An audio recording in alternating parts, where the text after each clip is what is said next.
तक हमारे लिए स्वतंत्रता मिली है तो हम कहाँ जाए। हम हमारे इस समाज का इसीलिए आदर करते हैं कि जब हमें घर वाले निकाल देते हैं, छोटी उम्र होती है 14 साल 15 साल 16 साल, एजुकेशन इनकम्प्लीट होता है, तो हम लोग सड़कों पे आते हैं, रास्ते पे हमारी जिंदगी गुजरती है, फुटपाथ पे हम सोते हैं, स्टेशन पे हम रहते हैं, कोई भी हमें मोलेस्ट करता है, कोई भी हमें रेप करता है, तब जाके हमारे को हम इस पेशे में जब आते हैं तो ये पेशे में आने के बाद कोई हमें हमारी जात नहीं पूछता है, कोई हमें हमारा लिंग नहीं पूछता है, क्योंकि हम सब एक तरीके से होते हैं, हम सब एक दूसरे को बहनें माँ बेटी समझते हैं।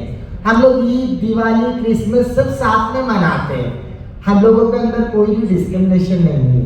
देखो हमारा संविधान बाबा साहब अम्बेडकर ने 1950 में लिखा, जो 1952 में लागू हो गया भारत के ऊपर। तो संविधान आर्टिकल 15-14 कहता है कि किसी की जाति और लिंग को लेकर भेदभाव नहीं होना चाहिए, तो सब सामान्य होना चाहिए। तो हमारे लिए क्यों भेदभाव है? तो हम लोगों को अगर रोजगार सुविधा नहीं है तो हम लोग मांगेंगे, और मांगना अगर जुर्म है तो ये जुर्म हमें मंजूर है। धन्यवाद। She was telling that of course we have to give them because they don't have any opportunities.